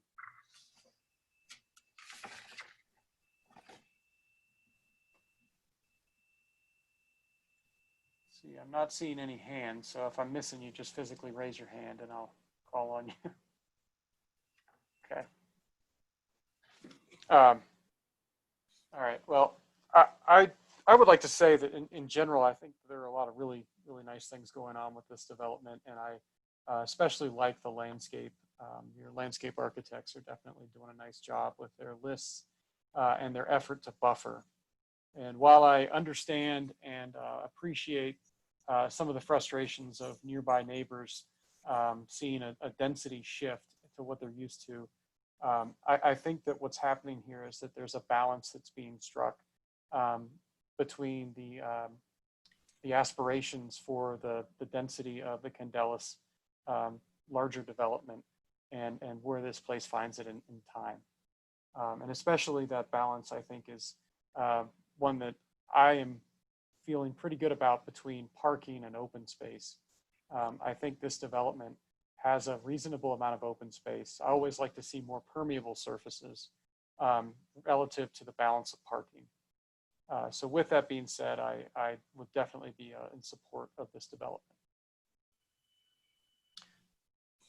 Seeing no further, oh, Patricia, go ahead. Just adding a comment in reference to what you said, but I listened to all of it and then I had the pages that I reviewed. Density and affordability are two issues for people wanting to buy a home. And the duplexes, the different things like that. Plus with the garages, maybe that limits the people parking on the street. Thank you, Ms. Connell. Seeing no further discussion, I will roll call the vote. Please say yay in favor or nay in opposition. I will start by saying yay. Ms. Connell. Yay. Mr. Hannon. Yay. Mr. McGee. Yay. Mr. Gay. Yay. Thank you. This motion passes by a vote of 5. Please follow up with Carol Ibanez for next step information. All right. We have the second motion. Yes. All right. Mr. McGee. Yes, thank you. I do move that DA 2019-0119, a preliminary plat for Candelas filing number 1, amendment number 4, generally located north of Candelas Parkway and McIntyre Street, bounded by West 93rd Place and Kilmer Way, be recommended to City Council for approval, subject to the conditions stated in the staff report, items 1 to 7, page 9. This motion is based upon the findings of fact and approval criteria on pages 9 and 10 of the staff report. Thank you, Commissioner McGee. Is there any discussion of the motion?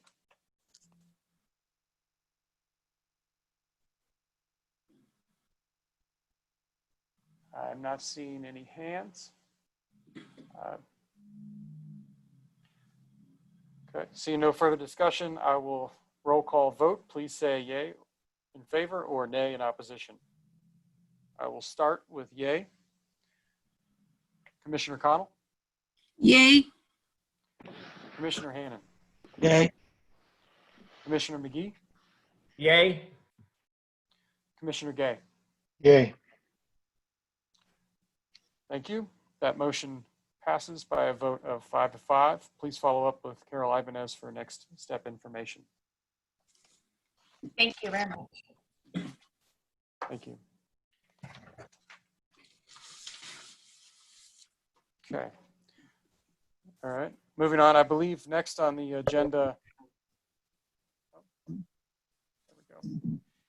is DA 2019-0120 PUD Development Plan and Preliminary Plat for Candelas filing number 1, amendment number 5, generally located north of Candelas Parkway, south of West 94th Drive, and east of Salvia Street.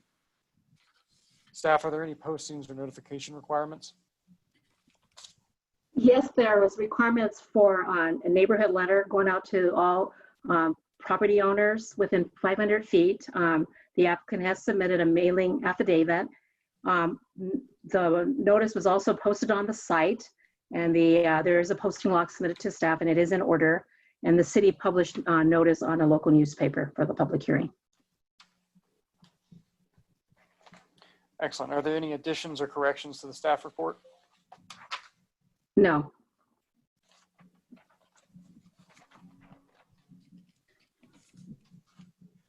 Are there any additional items that have been received that will be made part of the permanent record? I think you read one of them. That was So all. there was the letter from Linda Smith. We're going to have Linda Smith. She's going to make her comment. She asked to be able to verbally make them so she could get in under the 3 minutes. Excellent. Let's see when we get down there. So the following items have been submitted and will be made part of the permanent record, the staff report, the posting log, the mailing affidavit, and the letter by Ms. Linda Smith. Ms. Ibanez, would you please introduce the project? Yes. As you know, Bonnie and from Norris Design and Dan Glasgow is also presenting tonight's plan unit development and preliminary plat for a second townhome development within Candelas. The new townhome community is approximately 4.4 acres in size and located within Block 38 within the Candelas filing number 1. They're proposing 7 buildings with 4 to 6 units per building for a total of 37 units. The buildings are oriented towards the Candelas Parkway and the open space track to the north, sidewalks lined to the perimeter of the site, and will connect to the adjacent property and the Maverick Park to the west. Staff recommends approval of the PUD plan and preliminary plat. Is there a representative from the applicant present? I think yes. Yes. Bonnie Nijelik, Norris Design. Dan Glasso is here as well. If you want to learn anything more about TriPoint, he's happy to answer those questions. Again, at Bonnie Nijelik, Norris Design, 1101 Bannock Street, Denver, Colorado. We will try to hit some of the key points. This project is similar to the one that you just reviewed, so we won't repeat all the details to be respectful of your time, but we're of course happy to answer any of those questions. Next slide, please. We'll skip past this slide. Next slide, please. Location. So here in orange, this is the second piece we're looking at today. So this parcel is located at just north of Candelas Parkway and east of Salvia Street. Again, it's part of the master plan for the ODP and was planned originally for 55 townhomes. Next slide. Again, this neighborhood is located on one existing vacant and platted block. It's part of filing number 1, block 23, and the surrounding streets and open space are platted and built. Next slide. And here's the proposed townhome community incorporated into the existing surrounding neighborhood as shown on the existing aerial photo. The proposed plan includes 37 alley-loaded homes, which provides additional for-sale housing, as we just discussed. The zoning for this parcel allows for 55 townhomes.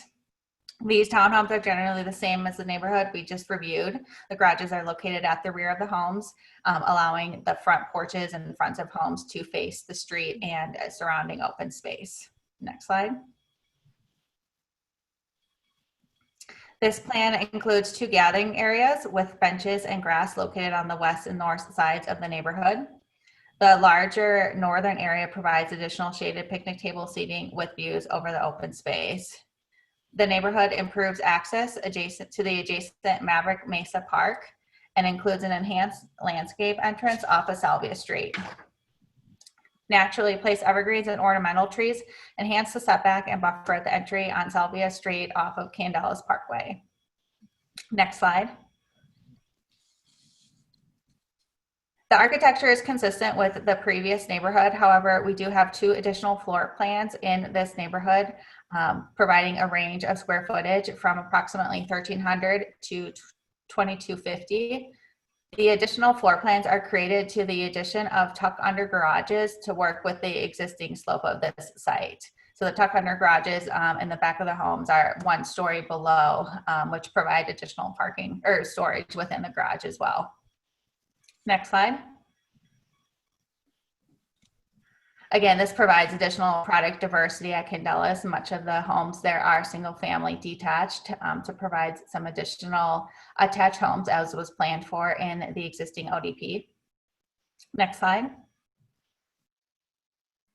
the addition of Tuck Under homes. So it's, I apologize, I'm not sure what happened to our slides, but these orange asterisks, which should be located on all homes at Candelas Parkway, that's where the location of the Tuck Under garages are. So again, the homes work with the slope of the existing land to help produce retaining walls, things like that, and then provide additional storage in the garages. Next slide. The site details are consistent with the neighborhood that we just reviewed. Setbacks, lot size, frontage, maximum building height coverage. And this also has the 100-foot setback from the center line of Candelas. Next slide. This plan also complies with and exceeds the recently adopted land development code.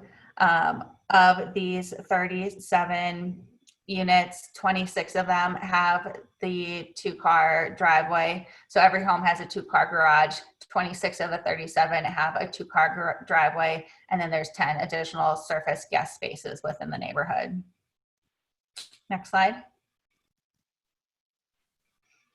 Again, this is compliant with the ODP. With this parcel, this is the last neighborhood in this area north of State Highway 72 and Candelas Parkway, east of Smart Reservoir and west of the Beltway.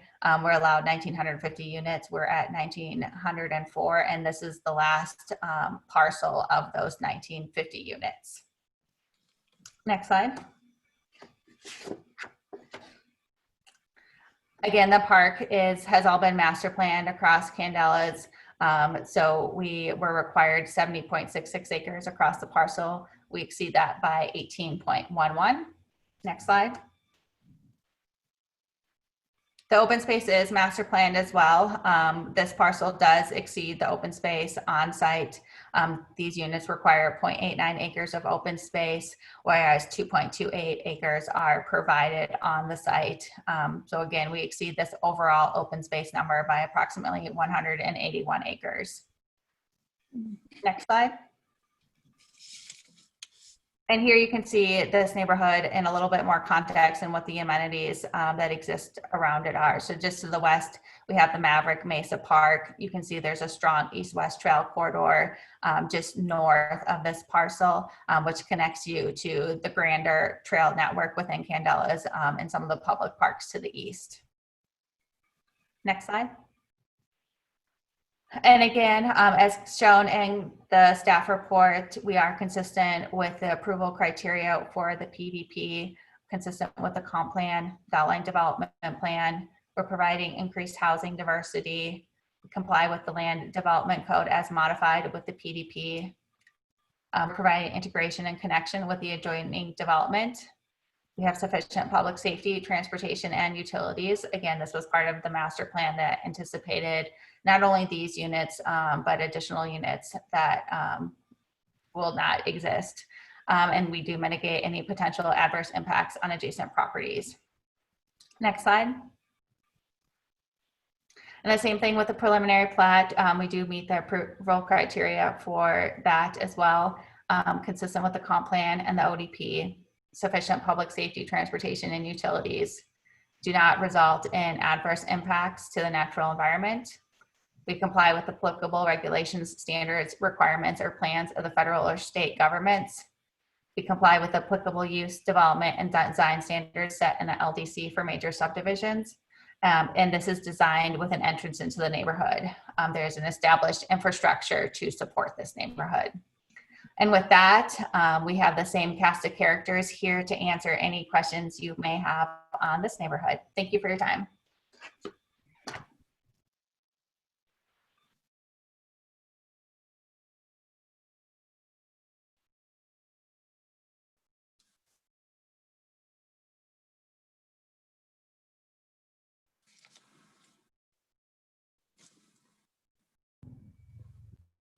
Michael, you're muted. Yeah, you're muted. See, I was muted, but it was so perfect. You guys don't even know. So thank you very much, Bonnie. I will now move on to public comments. Is there anyone registered to make a public comment in favor of the application? Not in favor. Okay. Is there anyone wanting to make a public comment in opposition?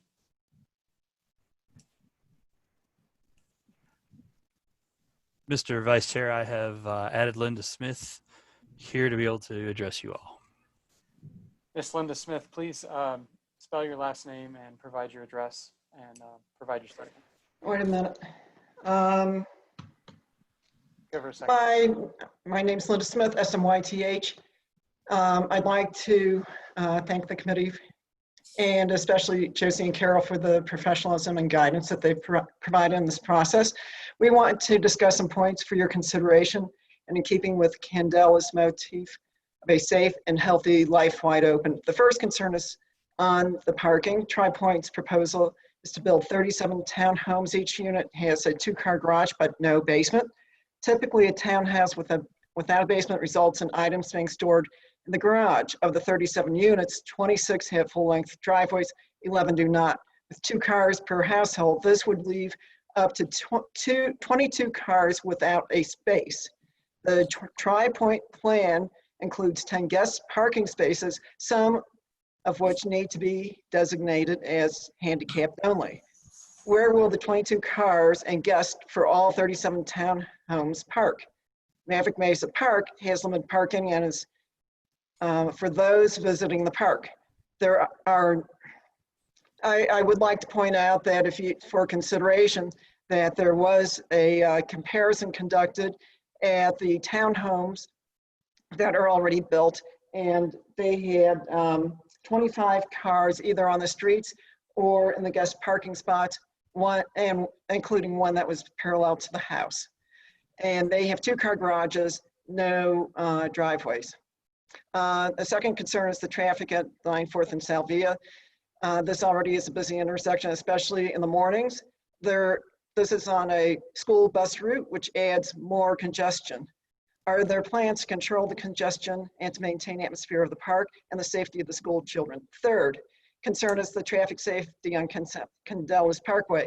Will the road coming off Candelas Parkway and into the townhomes just east of Salvia be one way? If not, the existing exiting at this location would be unduly contribute to accidents. Fourth concern is the fair notification of homeowners in the area. Seriously, the envelope we received appeared to be junk mail and easy for most people to throw out without opening. The return address appeared to be hand-stamped at an angle and read Norris Designs, Inc., Denver, Colorado. The address was addressed on a white peel label using a mailing list. We received numerous pieces of junk mail like this, including several from design centers.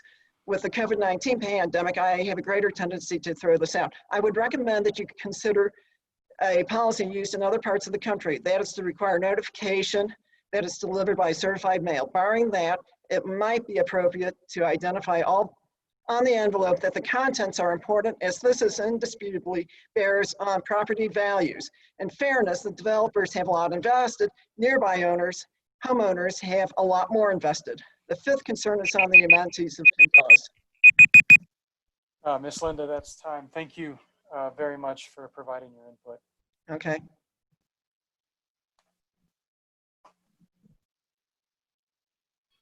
Is there anyone else who would like to speak in opposition to the application? None further. Thank you.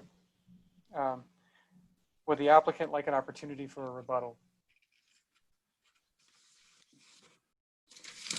Yeah, we can address a handful of those items. So again, talking about parking, they mentioned the townhome development to the west. I think that one Ms. Smith mentioned had 25 cars parked on the street or the guest parking. I believe that neighborhood has closer to 100 townhomes. So would like to better understand just how that ratio compares from parking spaces we're providing compared to the number of units that we have in this neighborhood. One other difference with that community is they have 20-foot townhomes, whereas we have the 25-foot townhomes. So we have additional space for storage within the garage. And these tuck under spaces, so the units that front Candelas Parkway all have tuck under garages, and those have that additional tandem space in there, providing additional surface parking. So again, 26 of the 37 units essentially have 4 parking spaces on their lot. And then the balance of, if I'm doing my math right, those remaining 11 units have the additional 10 guest spaces. I'm happy to have Curtis come up and answer some of the questions about traffic. And then again, just congestions of park. The parks were part of the original master plan that did anticipate these units. The ODP for this parcel does call out townhomes in excess of the number of units we're providing. Curtis, do you want to answer those 2 traffic questions Ms. Smith had? Yes, happy to. Again, this is Curtis Rowe with Kimley Horn. Address is 4582 South Ulster Street, Denver, Colorado, 80237, Suite 1500. Again, one of the questions was with regards to the direct access there along Candelas. There are 2 accesses proposed for this property. However, the access that's shown right there along Candelas Parkway is emergency vehicle only. And so it won't serve public traffic entering or exiting. So that is for emergency vehicles only, whereas the other access that's located along Salvia will provide both entering and exiting volumes. In terms of the amount of traffic this project generates, it's 23 peak hour trips. And so that's 1 vehicle every 2.5 minutes, roughly on average. And so, just from that demonstration, you can see that is a low traffic generating use. I think in terms of this being residential, that is compatible with a bus stop location right there at 94th and Salvia, more so than retail that brings in new traffic all the time, whereas this will be repeat residential traffic. And so they should be accustomed to the bus stop, and probably several of those residences will also have kids that ride that bus. And so those are the 2 questions related to traffic that I had marked down in my notes, but happy to answer any other questions that you may have. I'm sure we'll have some. Is there any other rebuttal the applicant would like to make before we close the public input portion? No, that's it. Okay, thank you. At this time, I will close the public input portion of the hearing. I now open the hearing up for discussions and comments and questions from the members of the Planning Commission. I'm looking for hands here, so bear with me. There we go. Commissioner McGee, go ahead. Thank you, Vice Chair. So all my questions are for the applicant this time. Ms. Ibanez gets the rest of the night off, I think. So the first question I have is about the stormwater detention vault that's going to be built on the north side of this development. So could you briefly explain how that works, and is the water treated? I saw that comment. Is the water treated before it's released into Big Dry Creek? And I'm going to have David Kuntz with Martin Martin answer that question. Great. Yes, Logan, David Kuntz, KUNTZ at 12499 West Colfax Avenue in Lakewood. Yes, the water quality vault will include water quality and detention. So basically all of the stormwater runs into a large vault. There's a forebay where all of the sediment gets trapped before it travels through the rest of the vault before it's discharged to Big Dry Creek. So it's a proprietary system that includes all the water quality needed for the state and city requirements before it's discharged to the waterway. Wonderful. Yep. That answers that. Thank you so much. So this Planning Commission has approved a lot of very tall retaining walls in Candelas. Your site has a retaining wall on the kind of north and northeast, that 10-foot wall that, according to my calculations, looks like it runs more than 200 feet. I mean, it's a big and a long wall. And my only concern is that Unit 1, that's way in that northeast corner, it's probably easiest to see on the site plan for the development, is so close, and the sidewalk that services that unit is so close to that retaining wall. I know you're going to have I think it's a 42-inch fence that goes along that entire retaining wall. What I would like to just ask, and you don't have to respond, but for maybe 20 or 30 feet at the closest point of that 10-foot wall to Unit 1, that you change what that fence is. Maybe you make it a 6-foot privacy fence to give a visual cue to people that there's something there that they don't need to go near. I mean, the rest of the whole long wall isn't really close to anything.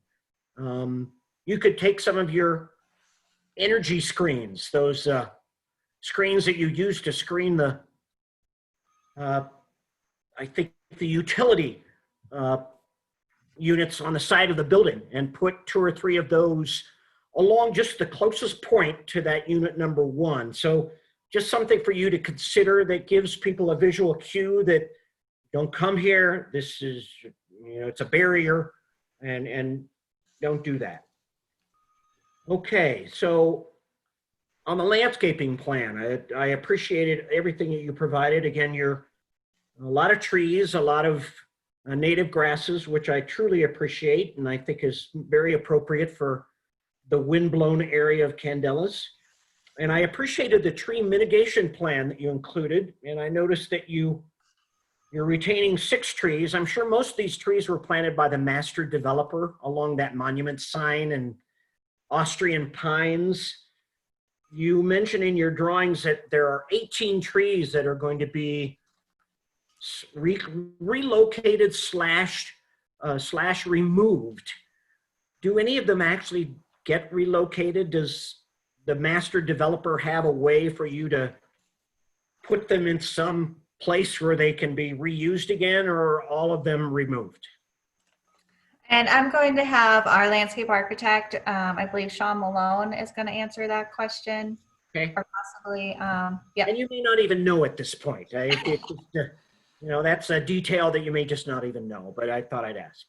Yes, this is Sean Malone, last name Malone, 1101 Bannock, Denver, Colorado. You kind of answered the question right there at the end. You're really never sure. That's why it's removed or replaced. Sometimes with pines, it has to do with the time of year in which you do that. They're a little suspect at certain times of the year when you try to transplant them, but because of you're trying to get your development done, you have to do something. So if they're not transplantable, then they'll be replaced with the standard size. But as far as you know, the Metropolitan District doesn't really take them back and store them like they store the big piles of dirt and stuff like that. There is no plan that they say, sure, move them to here. Or you don't know of anything that. I don't think we've gotten to that point yet. We're theoretically months, not half a year away from construction. So, especially landscape construction. But I think part of the idea was that if we could relocate them somewhere close to where they're from, right sure. here on site, we would probably do that. They'd be more successful because Yep. Okay, Mr. Malone, thank you. And Mr. Vice Chair, those are all the questions I have. Thank you, Commissioner McGee. Are there any other questions from, I see a hand up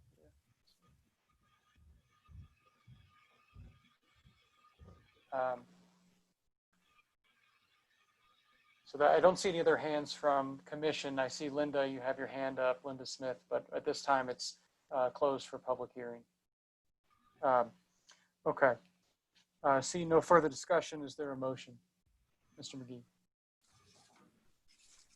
Thank you, sir. Yes, I move that DA 2019-0120, a preliminary development plan for Candelas filing number 1, amendment number 5, generally located north of Candelas Parkway, south of West 94th Drive, and east of Salvia Street, be recommended to City Council for approval, subject to the conditions stated in the staff report, items 1 to 8, page 7. This motion is based upon the findings of fact and approval criteria on pages 8 and 9 of the staff report. Thank you, Commissioner McGee. Is there any discussion of the motion?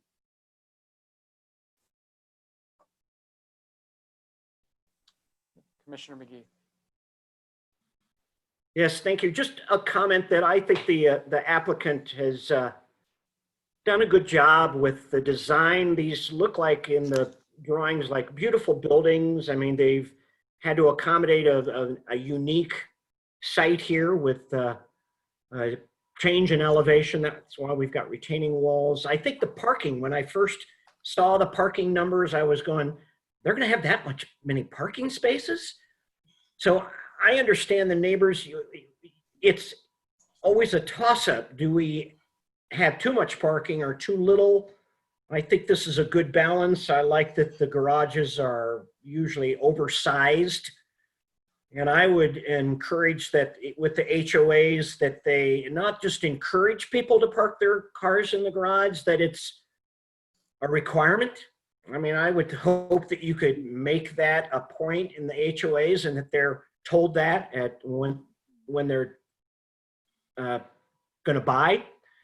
I think the landscaping is good, the open space. Overall, I just think these are very, very nice looking, top quality units that are attached units, that there are very few. I like the price points. So I will be supporting this project. Thank you, Commissioner McGee. Is there any other discussion of the motion?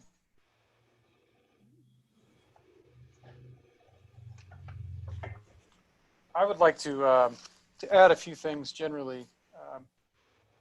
The first one is a recommendation. You know, I was thinking about this this case and really any of these newer developments that are coming into Candelas. I think what we end up seeing typically is the 2-inch caliper trees. And I think one of the things, you have a really nice landscape plan. We've talked about it a couple times. When this first goes in, the trees are little twigs.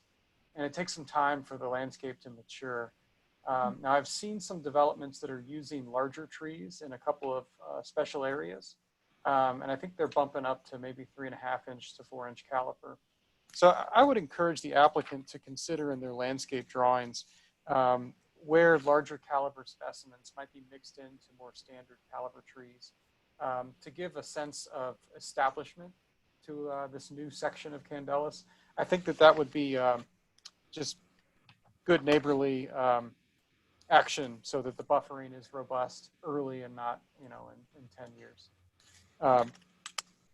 So that is the one comment. And then an additional comment is also very much a general broad comment. And this has to do with receiving of the comments that we got from the public. We had a lot of similar comments about the messaging and what people's expectations were long-term for the surroundings in Candelas. And I can certainly appreciate the frustration of change, especially significant change to what people who've gone to the trouble to purchase their homes and invest in their neighborhoods by purchasing those homes, when they come across something that's different than what they were expecting. So what I would encourage whoever, and there's a long chain of people here, I'm sure, that are involved in decision making. So I think the messaging needs to be, if it's not the same forever, which it can't be, I understand that, there needs to be some sort of an effort to update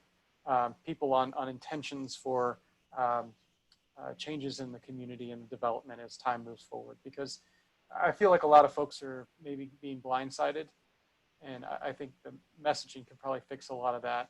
At least if they're informed on what's going on, then they would probably feel a little bit better about the situation, better than being blindsided, like I said.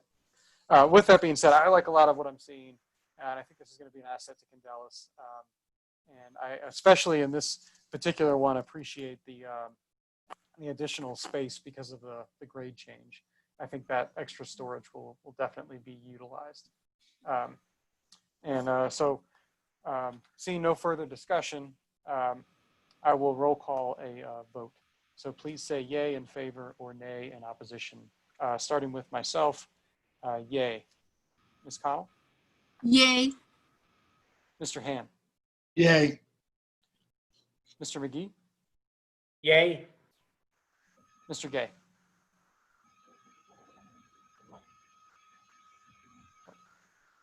Mr. Gay, I think your microphone is muted there. Sorry about that. Yay. Thank you, sir. That motion passes by a vote of 5 to 5. Please follow up with Carol Ibanez for next information, and thank you for participating this evening. Moving on, staff. Are there? Can I just add that, did you do the plat as Oh. well? Sorry, I did not. Happy to do that. Yep.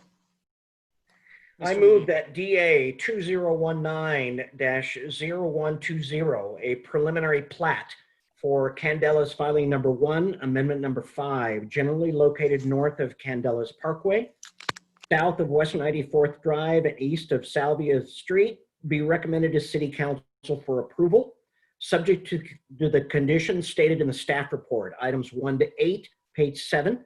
This motion is based upon the findings of fact and approval criteria on pages 8 and 9 of the staff report. Thank you, Commissioner McGee. Is there any discussion of the motion? See no further discussion. I will roll call a vote. Please say yay in favor or nay in opposition. I'll start with myself. Yay. Commissioner O'Connell. Yay. Connell. Commissioner Hanna. Yay. Commissioner McGee. Yay. Commissioner Gay. Yay. Thank you. That motion passes by a vote of 5 to 5. Please follow up with Carol on next steps, and thank you for your participation this evening. Thank you so much. Okay, thank you. Thank you. Well, Thank you all for your time tonight. Thank you. Yes, thank you all. Well organized. Thank you. yeah, they had the Army out here. That was Yeah, impressive. they did. Good participation. Absolutely. Staff, are there any other items to consider this evening? Yes, Mr. Vice Chair. We do not have any items on the agenda for June 16th, so we would invite you to vote to cancel that meeting. Thank you. I motion to cancel the June 16th meeting. We'll go through the roll call again, starting with myself. Yay. Patricia Connell. Yay. Commissioner McGee. Yay. Commissioner Hannon. Yay. Commissioner Gay. Yay. That passes 5 to 5. I think that's a go. That's the only staff report. Excellent. Well, I would like to say thanks for everybody for bearing with me. I'm amazed at what TO goes through every other week. It's actually pretty easy with the script from staff, but I definitely appreciate you guys bearing with me. It was a lot of fun. You did a good job. Thank you for your leadership and stepping in. Thank you. Very Big good. shoes to fill. Big shoes. All right. Well, if there's nothing else, thank you all for joining us, and appreciate it. I look forward to seeing you in a couple of weeks. Not next 2 weeks, but sometime after that.